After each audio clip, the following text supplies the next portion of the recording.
are watching X-Men 2. Came out in 2003. So 23 years ago. And this is the breakdown of the movie. Okay. Welcome back to New Rockstars. I'm Eric. I realized the last video wasn't that loud. X2 X-Men United. This is the second installment of our X-Men Stick Rewatch as we break down all 13 of the Fox X-Men and Deadpool films ahead of Wolverine's Mutant Homecoming and Deadpool 3 in the Marvel Cinematic Universe. In this terrifying election year, X2 reminds us how politically charged Marvel mutant stories can get. So let's spend some time with pre-Logan Roy Brian Cox and break down all the new... One of the things I do love about X-Men is how they mix like history and things like that like all together, like intertwined with each other. It's cool. Easter eggs, things you never spotted, and which elements Kevin Feige will bring back in Deadpool 3, including the fact that this film technically has a very first Deadpool cameo. But if you want to avoid any Deadpool 3 spoilers, don't worry, I'm going to leave any kind of spoiler conversation for the danger room at the end of this video. And to celebrate this X-Men Stick Rewatch, we are doing a special X-Men themed merch release, which is really the best way to support us at New Rockstars. Grab one of these designs by clicking the link in the description. Okay, so during the 20th Century Fox fanfare and logo, the X once again lingers like it did in the first film. This is the first X film, though, in the series to use the Marvel comic book logo. We would see this in front of other Marvel films in the aughts, including the Sony Spider-Man films, Daredevil, Punisher, Ghost Rider, Fantastic Four, and the first few films produced by Marvel Studios in partnership with other studios like Paramount and Universal. Yep, when Kevin Feige now says all Marvel branded titles produced by other studios can come back via the multiverse, that also includes Nick Cage Ghost Rider peeing fire and Ray Stevenson Punisher from 2008 Punisher Warzone shotgunning a guy's face off. Once again,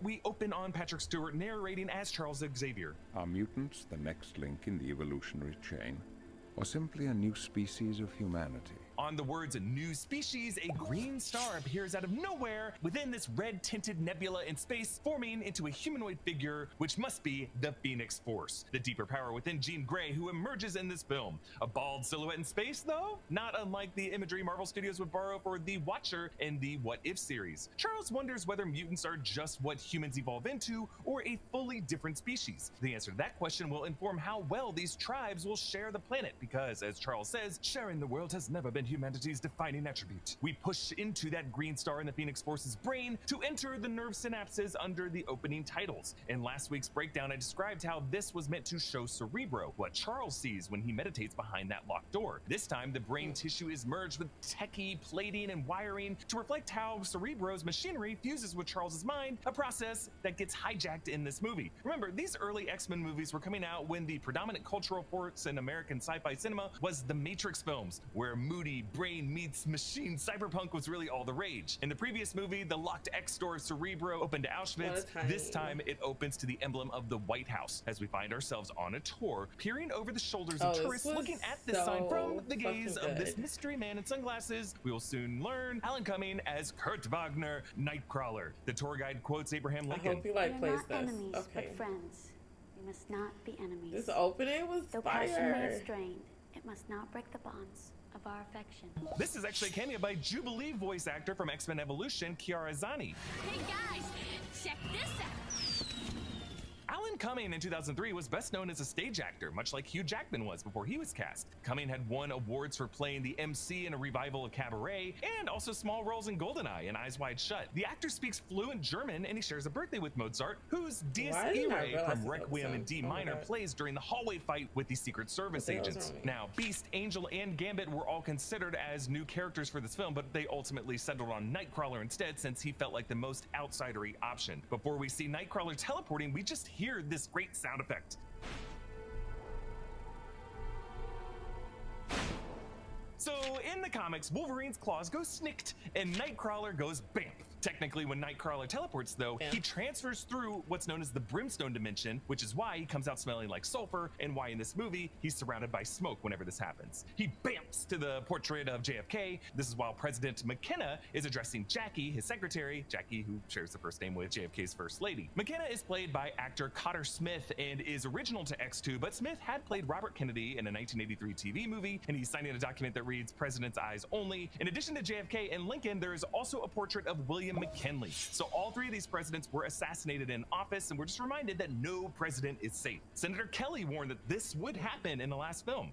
A girl in Illinois who can walk through walls. Now, what's to stop her from walking into a bank vault or into the White House? Super attacks on the White House is a nightmare scenario that we saw with General Zod in Superman 2, and I am terrified to see what The Boys does with this kind of thing. This Oval Office set is an exact recreation, but the hallways remain wider to allow more room for fighting. This sequence smartly orients us from the vantage points of the confused Secret Service agents with frantic pans and cuts, and rarely stays too long with Kurt. And I love this shot that dollies rightward through the wall on Nightcrawler kicking the agent through the glass. It's an impossible glide, but it matches the way Kurt is kind of impossibly teleporting through this doorway to tackle the agent on the other side. He always needs to break a threshold in order to go through it first, kind of like a vampire needing an invitation to go through the other side, because he cannot teleport through a wall that he can't see the other side of. Now, it all happens so fast, the agents can't even verify how many attackers there are. And adding to the confusion is the fact that Nightcrawler can use his tail as a fifth appendage to grab and toss guns and fight two agents at once. His bamps leave these ribbon wisps of smoke, a trail of confusion as the Secret Service doesn't know what is smoke and what is flesh.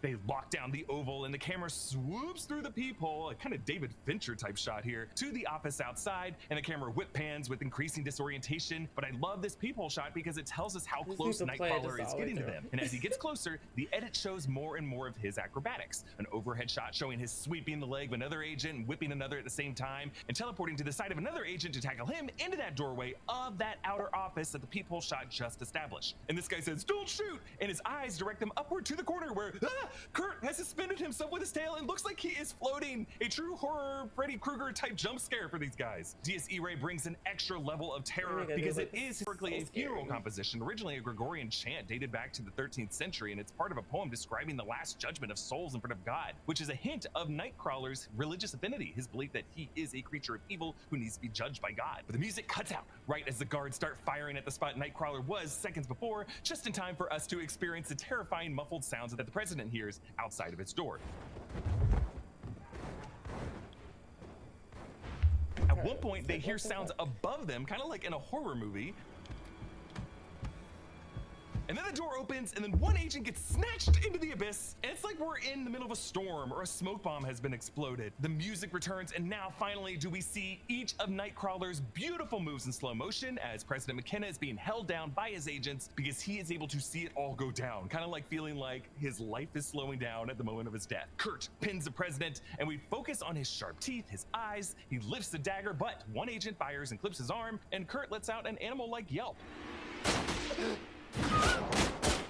It's a good thing the agent waited to shoot until after the dagger moved from one side of his body to the other, because Kurt drops it the moment he teleports directly beneath him, and this time it's inches to the side of McKenna's belly. Now this ribbon reads "Mutant Freedom Now." Now, if we were thinking about this, which we shouldn't be thinking about, this moment happened so fast. If a mutant were powerful enough to kill the president, why would they take credit for it this way? Who would this message even be for? The vice president, who would have a tougher time passing any mutant rights legislation after this as a result? Clearly, this is a false flag orchestrated by someone who wants to use it as a predicate to move against mutants, as we'll learn later. It's William Stryker. But this movie begins in such a state of excitement and fear that it doesn't give us time to think. We begin this movie as disoriented as any mutant-fearing human would be. Okay, onto the snowy Canadian mountains. Wolverine gets a wide view of the hydroelectric dam, foreshadowing the uneven water levels that will later lead to Jean's drowning. He follows this wolf to the Alkali Lake Industrial Complex, but gets no answers as we cross-dissolve to a stuffed wolf as Storm gives a lecture to her students.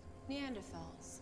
We once believed that they were wiped out by years of conflict with a much more advanced branch of humanity called Cro-Magnon man.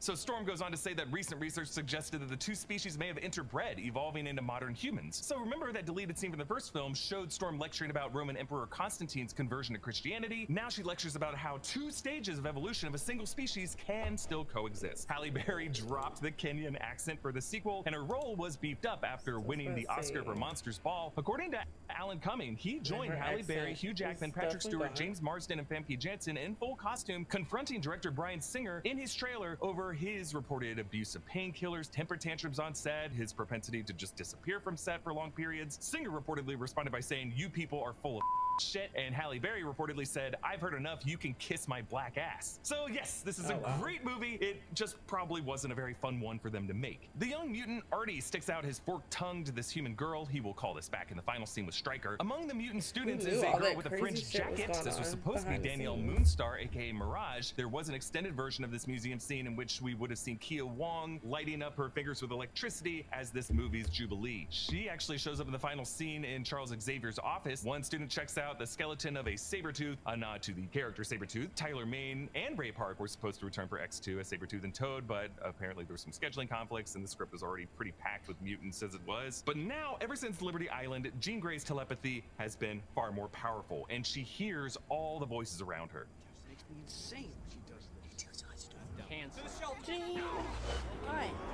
I love the sound mix here because 3 of those voices were audio clips from different parts of the movie. "To the shelter" was a Secret Service agent. To the shelter! To the shelter! "No" was Logan's voice later on. No.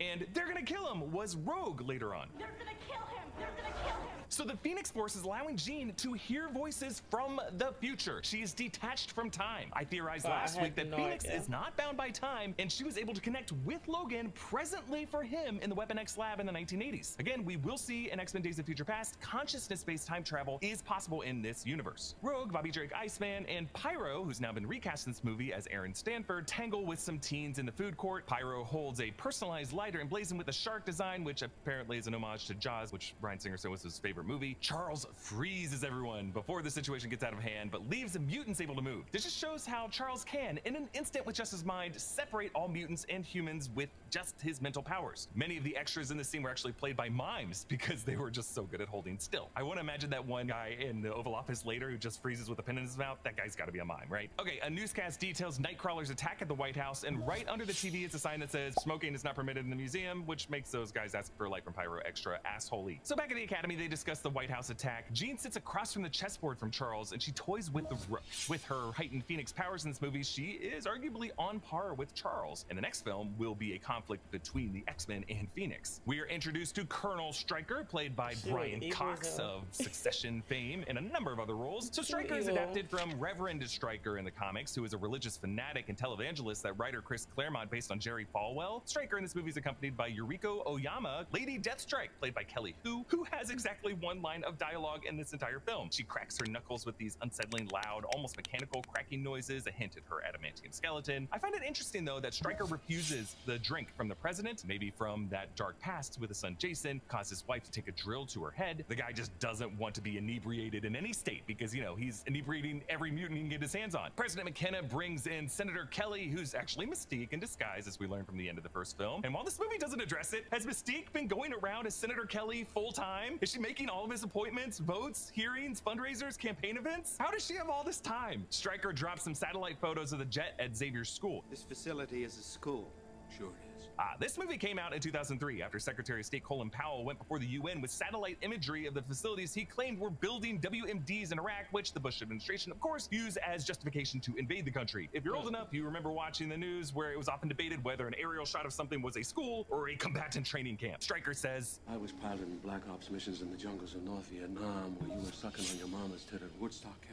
But actually, in X-Men Days of Future Past, alternate timeline versions of Mystique and Stryker do run into each other and fight in Vietnam. So Bobby tries to kiss Rogue, and Peter Rasputin Colossus draws a doodle making fun of them. We saw Peter sketching by the pond in the first film. Logan returns, and he gets frosty greetings from both Bobby and Scott. It's this classic dynamic when the bad boy comes back to visit, all the nice guys just start growling. In his plastic prison, Eric Lenscher listens to Mozart's Serenade No. 13 in G major as he reads T.H. White's The Once and Future King. This is about the legend of King Arthur as a figure who will one day return to continue ruling as King of Britain. This is called back at the end of the film. Have any of you read a book by an English novelist named T.H. White called Once and Future King? Eric's book is a worn-out first edition copy of the collection, which was published in 1958. But remember, in the years since X-Men 2000, Ian McKellen had appeared as Gandalf in Fellowship and in Two Towers, and would later this year in 2003 appear in Return of the King. So seeing him reading the Once and Future King just carried a deeper layer of meaning for all the nerds high-fiving in the theater, of which I was one of them. In addition to the metal-free chest set from the first film's final scene, we see that Charles sleeps on a mattress that's essentially an inflatable pool raft. His jumpsuit, though, is numbered 0001, as Eric is the first and likely only mutant in this facility. And Eric, as someone particularly triggered by humans being tagged with numbers, he must feel especially stung to be the first number in whatever this new wave of genocide is going to be. Charles shows Wolverine Cerebro with non-mutated humans represented in white and mutants represented in red. Like a chessboard, there are two sides, two colors. On this world map, there's a particularly bright spot in the Washington, D.C. area. That would be around where Magneto is being kept. Mystique transforms from Senator Kelly to Yuriko back into herself to access Stryker's computer in the most Easter egg packed scene of the movie. There are tons of important names on this thing, a few being characters that we will see later in this franchise, or later in the MCU. On the drop-down menu, we see John Allardyce, that's Pyro, Amara Aquila, that's Magma, Allison Blair, that's Dazzler, Sally Blevins, Skids, Elizabeth Braddock, Psylocke, Maria Castellanos, that's Feral, Cassidy 2 refers to Sean Cassidy, Banshee, and Teresa, Siren, Lila Cheney, associate of the X-Men and the New Mutants, Victor Creed, Sabretooth, Roberto DaCosta, that's Sunspot, Lorna Dane, that's Polaris, Bobby Drake, Iceman, Fred Dukes, Blob, we'll meet him in X-Men Origins, Angelo Espinoza, Skin, Kyle Gibney, Wildchild, Guthrie 2 refers to Paige Guthrie, Husk, and Sam Guthrie, Cannonball, Kiniucho Harada, that's Silver Samurai, we'll see them in The Wolverine, Garrison Kane, that's Weapon X from X-Force, a version of them was going to be in the original draft of Deadpool, Remy LeBeau, Gambit, Eric Lyncher, Magneto, Artie Maddox is that Fork Tongue kid from the museum earlier, Jamie Madrox is Multiple Man, Jian Koi Man is Karma, Maximoff 2 refers to, of course, the mutant, one of Maximoff Scarlet Witch and Pietro Maximoff Quicksilver, and we had two different versions of Quicksilver, the Evan Peters one in the X-Men films, and then the Aaron Taylor Johnson version in the MCU. Kevin McTaggart likely refers to Proteus, son of Moira McTaggart, and Daniel Moonstar Mirage, who shows up in New Mutants, and Aurora Monroe Storm. And then a few seconds later, on the other screen, many of these names reappear along with new folders with new names, including Root Bat Seraph, that's Sabra, Cecilia Reyes, the mutant doctor in the New Mutants, Everett Thomas, Sync, Nicole and Claudette St. Croix, those are the psychic twins, Kurt Wagner, Nightcrawler, Raven Darkholm, Mystique, Vanessa Carlisle, Copycat, Wade Wilson,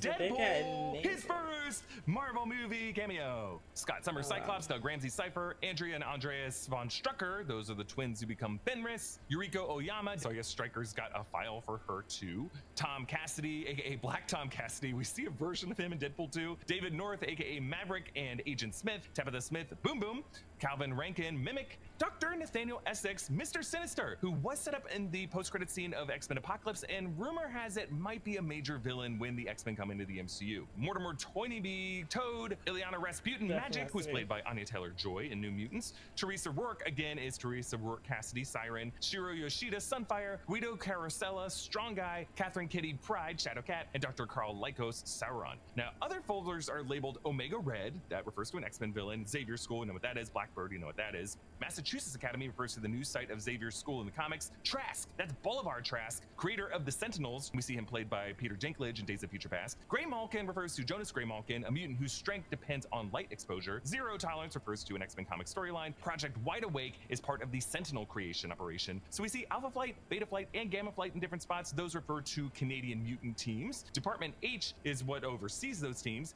Jamie Braddock is Psylocke's older brother who can manipulate reality, Danger Room, we know what that is, that's the training room of the X-Men and where we talk about spoilers, Forge is a tech-savvy weapons expert, Brotherhood, that's the name of Magneto's crew, Weapon X, obviously Stryker's operation, Reign St. Clair is Wolfsbane, that's one of the New Mutants who's played by Maisie Williams in the New Mutants film, Cerebro, know what that is, Legacy is a virus that was released by Strife against the mutants, Salem Center is also another name for Xavier's Academy, Franklin Richards, this is the son of Reed Richards and Sue Storm, who is defined as an Omega level mutant, and when John Krasinski, Reed Richards referred to the fact that he had kids, technically Franklin Richards exists in MCU continuity somewhere. Muir Island refers to the research center created by Moira McTaggart, Rose Byrne plays her in First Class, and that's supposed to be Moira in the post-credit scene of The Last Stand. Morlocks is the underground mutant group, Kevin McTaggart is Moira's son, aka Proteus. Thank you to film script, as well as Michael Dougherty and Dan Harris. They are co-writers. One of the names is Elle Donner, referring to Lauren Schuler Donner, the executive producer. There's also a photo director, Bryan Singer, who also shows up wheeling Charles in to visit Eric. Now, outside the church, where Nightcrawler is hiding, graffiti reads, "Nature laughs last," which is a slight alteration on the comment saying nature always has the last laugh, detailing the law of entropy, which states that everything in nature, every system, will increase in disorder and chaos. Basically, man plans, God laughs, or a reflection of how, despite humans' efforts to stamp out mutants, natural selection will find a way. When Jean and Storm enter this church, Kurt yells at them in German,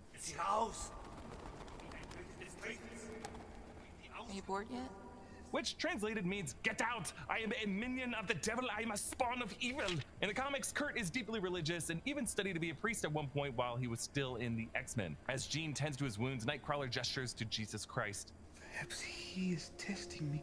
In 2022's Immortal X-Men #1, the character Exodus actually implies that Jesus was a mutant. Wolverine dreams of Alkali Lake and the champagne glasses return, but now they add more images. Stryker snapping his dog tag in half, which is what they do to a soldier who's KIA, but notice at the end of this movie, Logan will leave Stryker with the second half of that dog tag. Wolverine meets this mutant kid, Jones, who's blinking to change channels. Most of the channels are reporting on the White House attack, but there is this one. Science Museum are claiming to have experienced. Yeah, this is a report of Charles freezing everyone at the Science Museum the day before, because yeah, everyone at that museum would be pretty freaked out. Charles and Eric recall Colonel Stryker's son, Jason. Fortunately, I wasn't able to help him. At least not in the way that his father wanted. As all of these movies depict mutation as a metaphor for this mutant LGBT parallel mostly with the character of Bobby Drake in this film, who tells Logan that his parents think that this is a prep school. Bobby dates Rogue in these films, but in the comics, Bobby Drake was famously confirmed to be gay in 2015. The nature documentary that Jones is watching actually mimics exactly what happens in this movie. Sensing danger, the mother rat races home. The babies can't even see the killer. And someone uninvited is coming to dinner. She arrives too late for one baby. Now, Jones gets hit with some darts, but don't worry, he reappears in X-Men The Last Stand. But this attack on the school is an A+ sequence that emphasizes this movie's themes of fear of the other. Because after empathetically relating to the fear of the humans in the opening, now we're afraid of how fear would turn government forces into people who raid a school of children. Wolverine is the best babysitter. It's so satisfying to see him go full berserker. You picked the wrong house, bub. You want to shoot me? Shoot me! But they actually removed a few extra seconds of footage from after Wolverine stabs a soldier in the kitchen for MPAA ratings. A longer, more violent version of this is in the special edition. Now, Jackman was obviously great in the first X-Men movie, but in X2 is when he starts going full rage mode for any of these action sequences, screaming himself hoarse and taking us to the gun show. The series takes really a turn here, transforming Wolverine into a parental figure, setting him up for the lone wolf and cub relationship that'll have with X-23 and Logan. Kitty Pryde, played by Katie Stewart before the character was recast as Elliot Page in The Last Stand, phases through the bed and the walls. Siren, played by Shauna Kane, wakes up and sounds the alarm across the school. Colossus, who appeared earlier in the movie, played by Daniel Cudmore, meddles up. Stryker hints at his and Wolverine's shared past, but Bobby forms an ice wall between Logan and Stryker. Like the opening sequence, Logan is being iced out of his past. This ice wall is actually a practical effect and weighed 3,500 pounds. When Wolverine and the kids use Cyclops' car, they get into a Mazda RX-8 concept that was made just for the movie, kind of like the Dr. Pepper product placement earlier. Mazda was another tie-in sponsor for the film. The blue paint is a special tint that Mazda called Mutant Blue, and the X in the RX-8. The back was also enlarged to emphasize the movie's branding. But in this car, Pyro tries to break the silence with music and accidentally plays NSYNC's Bye Bye Bye on full blast. Bryan Singer was apparently friends with NSYNC member JC Chasez, even as late as X-Men Apocalypse in 2016. Come on, Chasez. Everyone knew who Bryan was at that point. As Wolverine speeds down the road, notice there are no headlights. Now, I get it, it's to avoid detection, but you know, this is not safe, Logan. You're more likely to get pulled over by a patrol car. In the bar on the TV is Dr. Hank McCoy, aka Beast, played by actor Steve Backick, before Kelsey Grammer played him in The Last Stand. Also on the show is the mention of a Mr. Shaw, which is a nod to Sebastian Shaw, the leader of the Hellfire Club, who Kevin Bacon plays in X-Men First Class. The newscaster hosting the debate is actually a cameo by David Kaye, voice of Professor X in X-Men Evolution. Let's see if I can get Apocalypse's attention. But this bar bathroom set where Mystique hooks up with the guard was actually built for the first movie for a flashback to the onset of Scott's powers and his accidental destroying of his high school bathroom. That scene was recreated in X-Men Apocalypse with Ty Sheridan. Rebecca Romijn gets to play without makeup for this scene, but she does wear this tight blue dress to hint at Raven's natural skin. Stryker confronts Charles over the tragedy of his son Jason, whom he introduces in this movie as Mutant 143. This version of Jason Stryker is based on Jason Wingard, aka the Mutant Mastermind, and starting in 2013, the character was reintroduced in all new X-Men number 19 as Jason Stryker, William Stryker's son. At Bobby's house, we see several snow-themed posters on the wall of his bedroom, snowboarding and skiing, as this kid probably would have enjoyed snow sports where he could have tested out his powers without people noticing as much. Wolverine draws his claws on the cat, who purrs and licks the claws, but listen closely.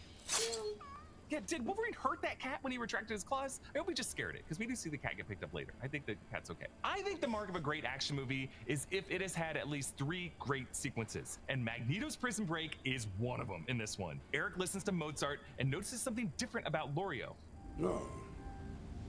I don't know why I thought he got out. From the close-up of Eric's smile to his slow rise with the shadows under his eyes this time, hiding his bruises, it's all storyboarded like a great comic page. Charles lifts Lorio. Too much iron in your blood. And he sucks the molten metal that Mystique injected into his blood. It's so sick. This power status shift, it's totally an homage to Hannibal Lecter's escape in The Silence of the Lambs, where the white-dressed elderly supervillain overpowers the guards in a bloody display. For what it's worth, Brian Cox actually played Hannibal before Anthony Hopkins in the very first Hannibal movie, Manhunter. We're reminded of Eric's single-fired bullet in the first film, and with just a few ounces of metal, he now obliterates the glass cell and flattens one into a disc to fly upon. I'm pretty sure it's still stained with traces of blood of Lorio when he steps on it. One detail I always love is the look of glee on Ian McKellen's face as he floats toward the guard booth and unleashes those metal orbs on them. So in the scene, Bobby comes out to his family. Ian McKellen, who is gay, reportedly worked with the writers to help make the scene feel authentic. Bobby's mother says this is her fault, but John says that males carry the mutant gene, which is interesting biologically, as the Y chromosome is far smaller than the X chromosome and typically doesn't carry many genetic traits, if any. But in a way, this shifts the responsibility, so to speak, on William Stryker for his son, Jason.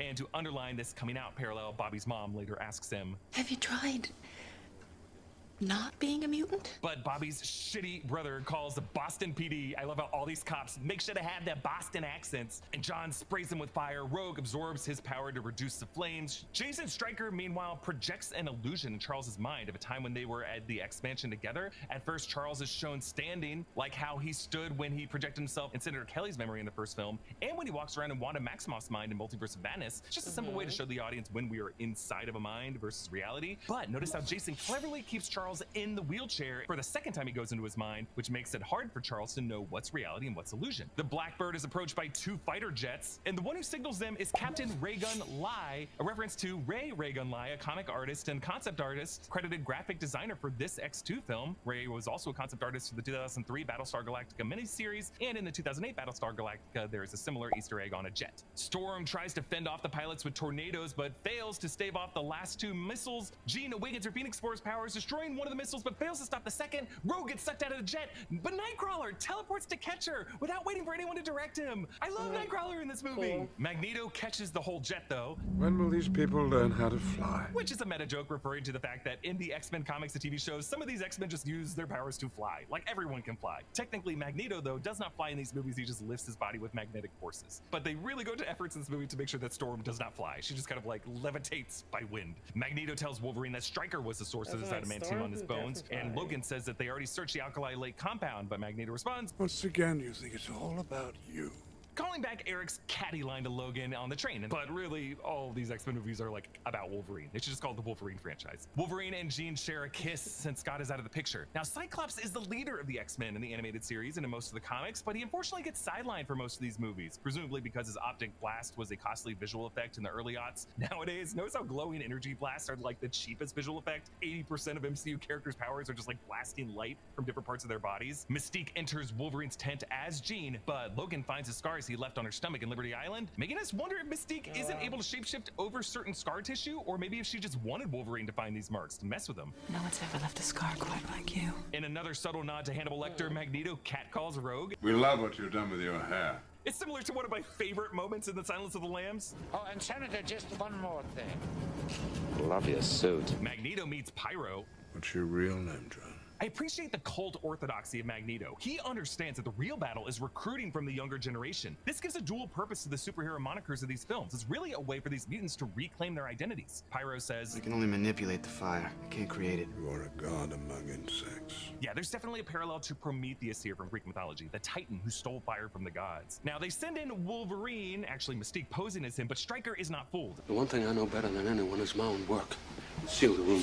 Shoot it. How does Stryker see through this impersonation from across the room? It's not the appearance, it's the emotion. Because Stryker knows that Wolverine would look at him and at all his facility with rage in his eyes. Because remember earlier, You want to shoot me? Shoot me! that is the true Wolverine. A Wolverine this calm would totally be a red flag to Stryker. And remember, Stryker's computer had a file on Raven Mystique, so he's completely prepared for a metamorph trying to infiltrate anything he has. I just love it when villains are smart. We also got to give props to Stryker for his plan here, tricking Charles into thinking he's in his home Cerebro when he's really in a false duplicate that Stryker had constructed. It's like the con used by the crew in Ocean's 11 when he can't break into a vault, build your own replica vault, and lure in the Mark to help you break into his own vault. Mystique flips him off with a backward slide, a move that she learned from Logan in the first film, and she morphs into Stryker immediately. It happens so fast. And props to Brian Cox for doing his own little moves here. We have a metamorph loose. Could be anybody.